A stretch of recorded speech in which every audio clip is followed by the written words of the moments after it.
The 40 excavators na way. Me pacho Sambren na mini low bed.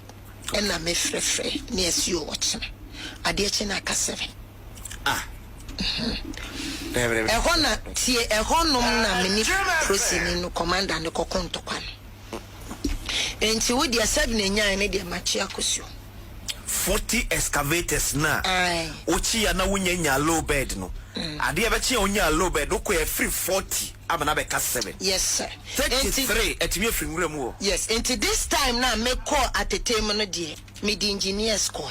Uniform and non-uniform, both military and police. A koi. The 40 excavators na way. Me pacho Sambren na mini low bed. And na me frefre ni SU watching. Adeche na ka 7. Ah. Ehona tie ehonom na mini prosini no commander ne kokonto kwan. Enti wo dia 7 nya ne dia machi akosio. 40 excavators na. Ochi ya na wunya low bed no. Ade e be chi onya low bed ko e free 40 abana be ka 7. Yes sir. Ahaya na me pese wuti no. Excavators 40 aduanan. Ya hanabisi wo. Ye ka say nim so ye doctor. Ye ne say a mineral development fund ordinary administrator e wo ho. Ena wo so no a want na office obekọ field. Obekọ grounds no akọ ye adwuma. Na watwe wo ye de ho nkomo ama waba benis sedwumade so ne akwasi abekasa bekyerechire mu de wo ye ene de enti a wonam field a wo ye adwuma. Na semba kwa wakan a strike me a because the be ade we de wo se address ya wo ha ente bia o abandada na breso excavators mako ahanum 500 a abandada na chi ye no esizi ye menka na sa na nyina ye illegal mining galamsa ekoso ni fight no e na wo mo de ekosizi those excavators no ekwi atire yete ho amane Professor Frimpong Boateng Musa Sabre ne wo interministerial chesatena ya wo mo no ekotia galamse na sabedwa ko na dwuma na wo mo ye ne atena ye ne excavators so musisi ye nyina no yete excavators na ira and you see one appreciative idea e what sense ma ekoso nyina mu say abibia be excavators e be ira no e man kasa within o man kasa party fo na ne ba bonten beka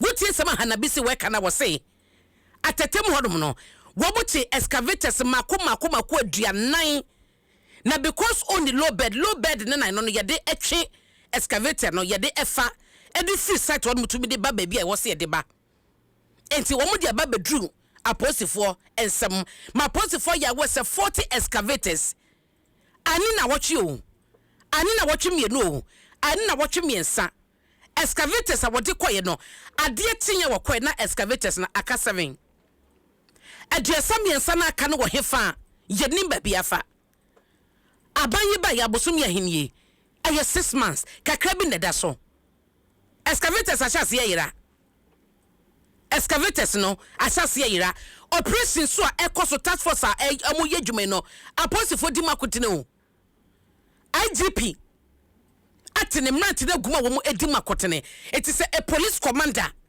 na se yetumichi excavators brewu na excavators na ayira na paso che yesen na 6 months excavators 33 ayira anya bedi 1 year excavators be kodru ahe because say ye desa energy ni sebum say ye te wo mo ye illegal mining ye sizi wo mo machines ye sizi excavators chamfa machines awodo ye sizi na obe sizi be wie na be yira wo post for nsam dia ani na asoman ya danso na ngua bonten edina NDC alpha excavators ayira ye wo MPP abreso no anya manyosem anya politics de bia chiapia ne so ma no na nyina ka ho bi na chese na abandada no onye ready to fight illegal mining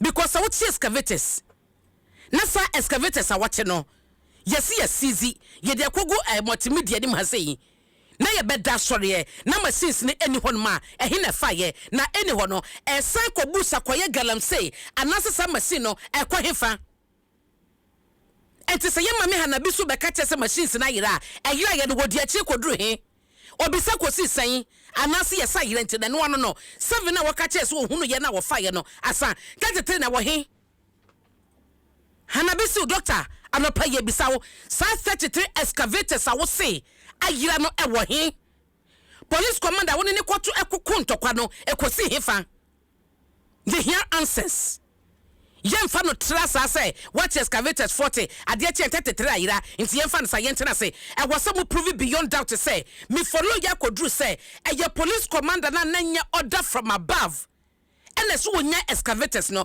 e ye police commander na nkasa and wo ja excavators ne say mo mefa ma ade enko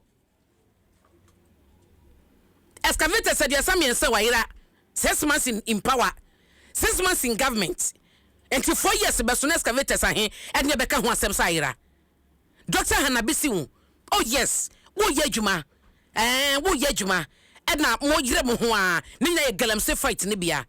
And I read one article, one security expert be ye rapport boating na waka say the approach abano ede kono effort galamse no e be feeling because it has been the same over the years and your results be a more minor enti ebina lupo se ba mu ye o ya chi excavators enti anopɛ ya something ni tietie nyina ne say Dr. Hanabisi wu excavators 40 na tie enso na wokɔ hunu ye 33 no ɛwɔ he police commander ne ye friend saying we be sad also the excavators ne kɔ he ɔse when the friend so on fire excavators no wonya ma ne nkɔ na so bi an friend na wɔno ne tum no digya excavators na ɛhe for the be fire excavators no excavators na asase be so na wo so as we speak how many months in ye how many days in ye how many weeks in ye mumeya no police commander wo ja excavators no oma ya no ye no che baby excavators no wo the Dr. Hanabisi e kan enye no kra we are expecting say the police commander no ebeba bonte bekasa because it is an indictment on Ghana police services say mona ye de mo e fight e kon no mona ye sachi excavators in the brema no masa ja ne ko na wonwie na wasan farmant se mo san kokwaye mu mo nkwache excavators ne mra excavators de brego wo jama ne ko no na wasan de wo mrante post for say mo san konkwache the same excavators a wo jaye no da bi o hwana mo dada no enti na so man ge no ye ho ne yasere ne ye no ye ho ne ya cheye pa ne yasere are we serious as a country as a be fight galam say ye serious so de ye ne abre pa ye ne abre say be fight galam say.